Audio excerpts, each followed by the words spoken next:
Perkenalkan, nama saya Harming MSI, pengampu mata kuliah Pendidikan Agama Kristen di Universitas Terbuka. Selamat datang para mahasiswa pada sesi pertama mata kuliah Pendidikan Agama Kristen. Kita akan membahas materi tentang pribadi dan karya Tuhan Yang Maha Esa. Pada sesi pertama kelas 2 ton ini, materi yang ditayangkan tidak membahas secara menyeluruh, sehingga untuk mendapatkan pemahaman yang mendalam, saya berharap Anda bisa mempelajari secara mandiri tentang materi Tuhan Yang Maha Esa dan Allah Tritunggal yang ada pada modul 1, KB 1 dan 2 dalam buku materi Pendidikan Agama Kristen. Kemudian silakan saudara aktif dalam forum diskusi serta menjawab pertanyaan diskusi atau menanggapi jawaban diskusi mahasiswa lainnya. Pemahaman saudara pada sesi pertama akan ditindaklanjuti dengan mengerjakan tes formatif dengan durasi dan waktu yang telah ditetapkan.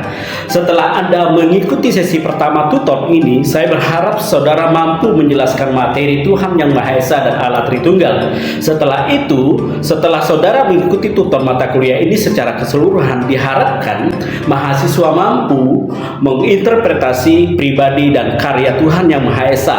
Yang kedua, menjelaskan tentang argumentasi keberadaan Tuhan Yang Maha Esa. Kemudian yang ketiga, menjelaskan mengenai pendapat Alkitab tentang Tuhan Yang Maha Esa. Menjelaskan tentang Allah Tritunggal, menjelaskan tentang Allah Sang Bapa, menjelaskan mengenai pendapat umum tentang Allah Putra. Kemudian menjelaskan garis besar kehidupan Yesus Kristus dan menjelaskan tentang beragam sebutan tentang Yesus. Selanjutnya Anda diharapkan juga memiliki kemampuan yang lain, seperti menjelaskan tentang benarkah Yesus Kristus itu adalah Allah, menjelaskan tentang Yesus Kristus sebagai teladan hidup.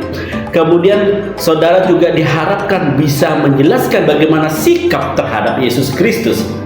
Jadi mahasiswa, selain itu Anda juga diperlukan untuk mampu menjelaskan tentang pandangan yang keliru mengenai Roh Kudus. Karena menjelaskan mengenai pendapat atau pandangan yang keliru tentang Roh Kudus, maka saudara juga perlu memahami dan mampu menjelaskan mengenai Roh Kudus dalam kehidupan Yesus Kristus.